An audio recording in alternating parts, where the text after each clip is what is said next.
David McWilliams describes himself as a recovering investment banker. We prefer to describe him as a leading economist and author. So please welcome David McWilliams. We have three elements of a perfect storm in Europe now.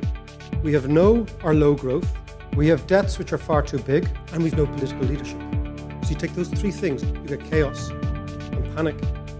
In a crisis, whether it's a personal crisis, a financial crisis, a corporate crisis, a political crisis, you've got to first define reality, then you've got to do something about it, and then you face into the crisis. And normally the crisis isn't half as bad as you expect it to be once you've done those three things.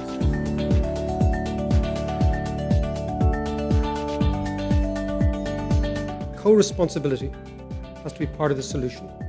The debtor countries like ourselves and the creditor countries come together to do a deal. It's called capitalism. In Europe, we are in danger of turning our continent into a large debt servicing machine and calling it a success. It's not a success. We need growth. There's no doubt that Europe is looking increasingly like Latin America in the late 1970s, early 1980s.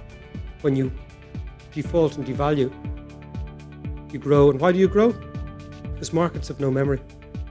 Look what happened. Brazil defaulted and devalued and everything. It's now the fastest growing country in the world, bar China. Things move on.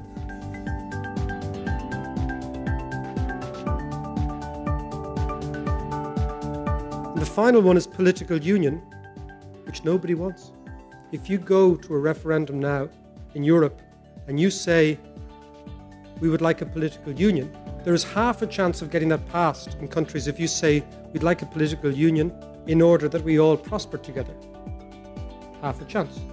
There ain't no chance of a referendum passing in any country if you say, we'd like a political union in order for you to pay back the debts of somebody else. The bailout in Europe is simply a big scam to get taxpayers to pay for the professional mistakes of professional investors. That ain't going to happen, boys and girls. So there are the challenges. I believe they're very real. I believe they're existential for Europeans. I think we are, to a greater or lesser extent, in this together, unless we choose not to be. And time is running out. Thank you very much.